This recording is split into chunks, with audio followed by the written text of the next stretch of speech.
All India Radio presents Morning News.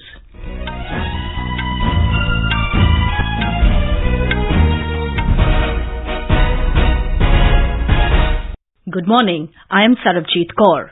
The headlines. Prime Minister says his government is ensuring development work without harming environment.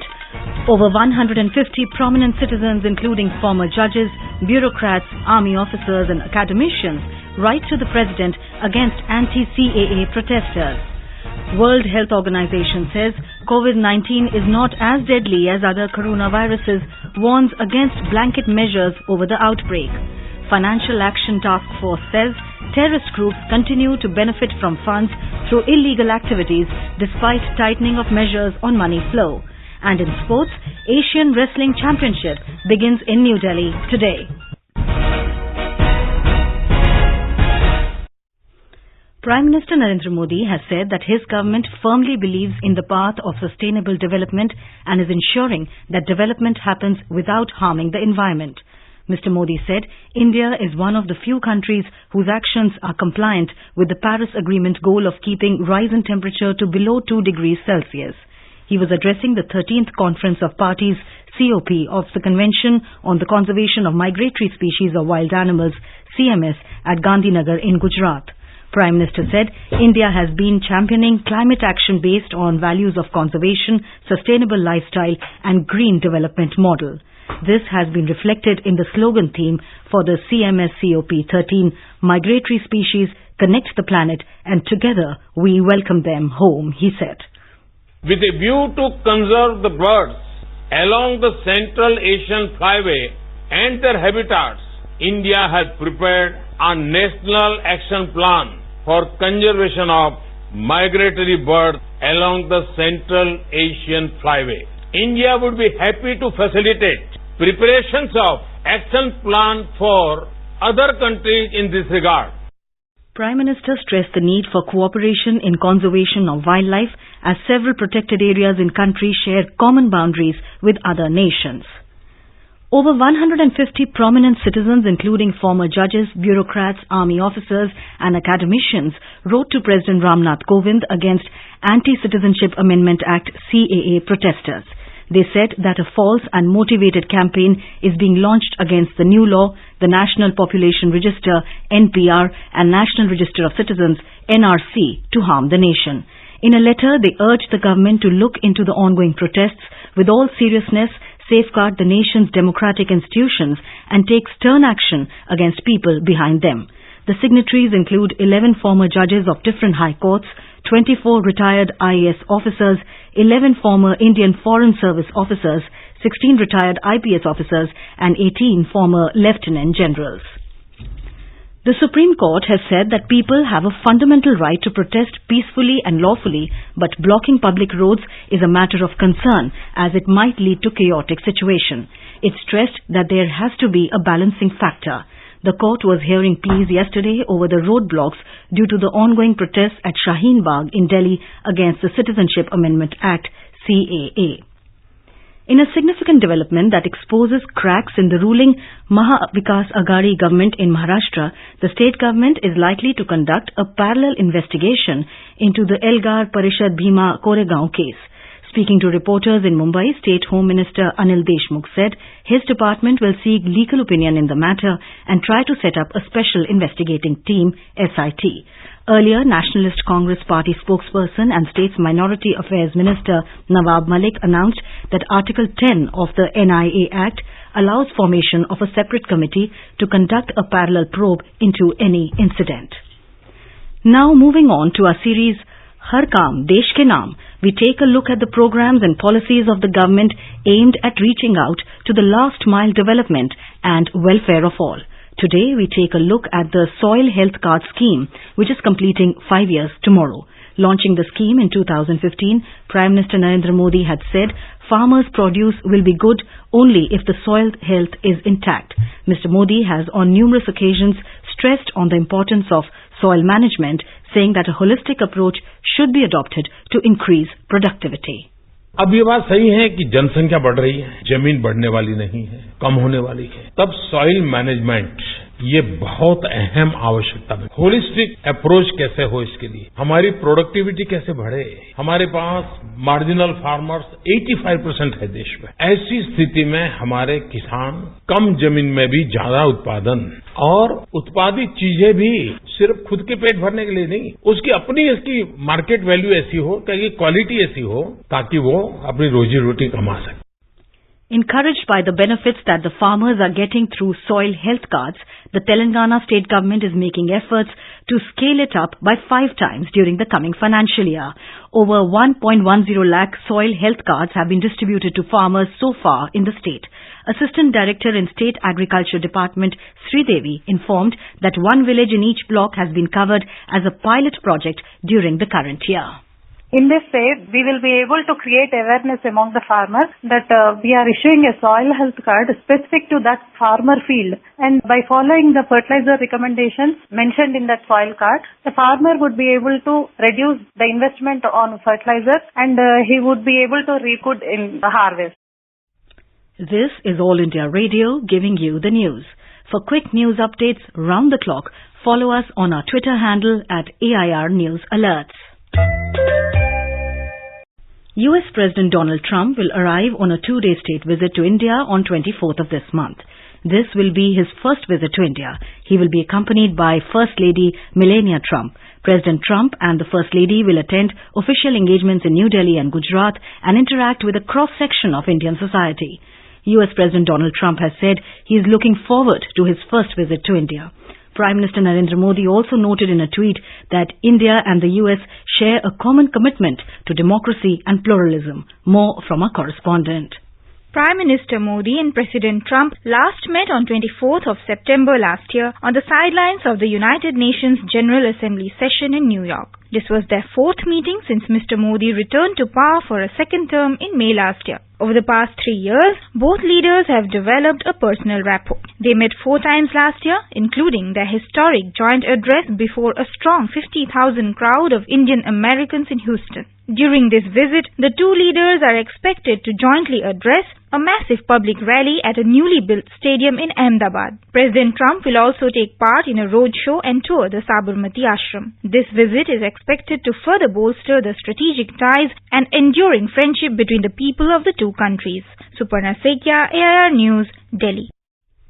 World Health Organization WHO has warned against blanket measures over the novel coronavirus outbreak, pointing out the epidemic outside of China is only affecting a tiny proportion of the population. WHO also said that COVID-19 is less deadly than other coronaviruses such as severe acute respiratory syndrome SARS or Middle East respiratory syndrome. WHO officials rejected the suggestion that all cruises should be halted to avoid risking a new nest of infection like the one on the coronavirus-hit Diamond Princess of Japan. WHO Chief Tedros Adhanom Ghebreyesus told reporters in Geneva yesterday that measures should be taken proportional to the situation. Blanket measures may not help. Michael Ryan, head of WHO's Health Emergencies Program, said even at the epicenter of the crisis in the city of Wuhan in central Hubei province, the attack rate was 4 per 1 lakh. Meanwhile, death toll from new coronavirus epidemic crossed 1,800 in China today after 93 more people died in Hubei province. The Financial Action Task Force FATF has said that several terrorist groups continue to benefit from funds raised through illegal activities and from supporters worldwide despite the International Terror Financing Watchdog tightening the standards on flow of money. The week-long Financial Action Task Force plenary currently underway in Paris will decide Pakistan's fate, whether it will continue in the FATF's grey list or put in the blacklist or spared from listing. India has maintained that Pakistan extends regular support to terror groups like Lashkar-e-Taiba, Jaish-e-Mohammed and Hizbul Mujahideen, whose prime target is India, and urged FATF to take action against Islamabad.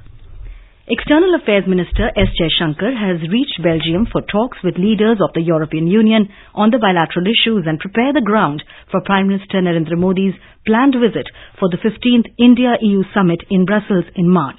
Dr. Jaishankar met his Belgian counterpart, Philip Goffin. We now move on to our special series on nationwide campaign on Ek Bharat, Shresht Bharat.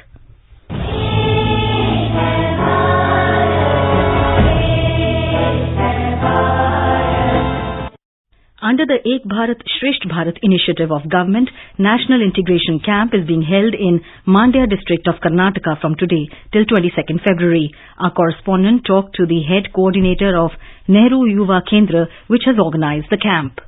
Mandya in Karnataka, known for sugar cultivation, will host a national integration camp organized by Nehru Yuva Kendra along with other supporting organizations. The district head coordinator of Nehru Yuva Kendra in Mandya, Anantappa, says that the 5 days camp will provide scope for visiting youth to live, discuss and debate together and develop a better understanding of national integration. About 250 youth from various states of the country will attend the 5-day camp like Orissa, Andhra Pradesh, Telangana, Kerala, Maharashtra state, Assam, Uttarakhand, Chhattisgarh, Uttar Pradesh, Gujarat, Rajasthan, Tamil Nadu, Madhya Pradesh and Karnataka.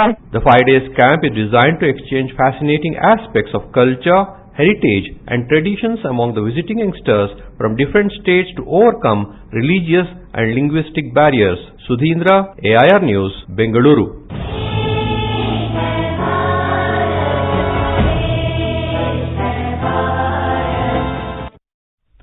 With an aim to facilitate use of latest fintech innovations in capital markets, Securities and Exchange Board of India (SEBI) has decided to allow live testing of new products, services and business models by market players on select customers. The decision was made at SEBI's board meeting held in Mumbai on Monday. More from our Mumbai correspondent. The regulatory sandbox will grant certain facilities and flexibilities to eligible entities to experiment with new business models and technologies. The idea is to help fintech startups access market-related data, particularly trading and holding data, in an anonymized form to help them test innovations effectively before their introduction in a live environment. The sandbox is expected to be open for a specified period of time for each entity approved to enter it, with certain relaxations so that experiments can be created without disrupting live data. Sweetie Jain, AIR News, Mumbai. Asian Wrestling Championship will begin in New Delhi today. It will be held at the KD Jadhav Hall of Indira Gandhi Stadium till 23rd of this month. The event will have a total of 30 weight classes, 10 each in freestyle men, women and Greco-Roman. The championship will begin with Greco-Roman events followed by women wrestling and men's freestyle.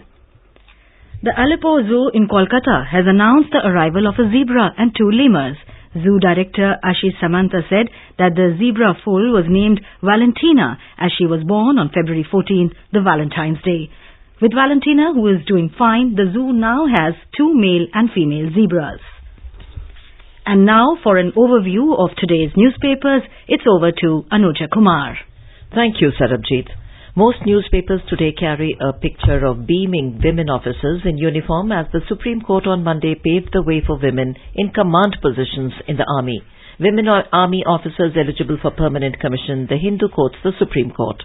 The news of AAP government kick-starting its 3rd term in Delhi has also been extensively covered by the newspapers today. The Hindustan Times headline reads, Government takes charge, CM reassigns key departments of water environment. Ringing worrisome bells, the Economic Times headline reads, SC turns down Voda Idea's plea on bank guarantees. Commenting on the right to protest but without chaos, the Times of India in its front page headline says, Supreme Court appoints mediators to get Shaheen protesters off roads. And finally, this Bihar school gives loan for haircuts, shampoo, pencils, erasers is the headline in the Statesman talking about the government school in Bihar which promotes cleanliness in this unique way. With that, it's back to you, Sarabjit. Thank you, Anuja.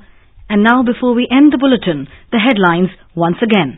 Prime Minister says his government is ensuring development without harming environment. Over 150 prominent citizens, including former judges, bureaucrats, army officers and academicians, write to the President against anti-CAA protesters. World Health Organization says COVID-19 is not as deadly as other coronaviruses, warns against blanket measures over the outbreak. Financial Action Task Force says terrorist groups continue to benefit from funds through illegal activities despite tightening of measures on money flow. And in sports, Asian Wrestling Championship begins in New Delhi today. And with that, we end the morning news. Have a nice day.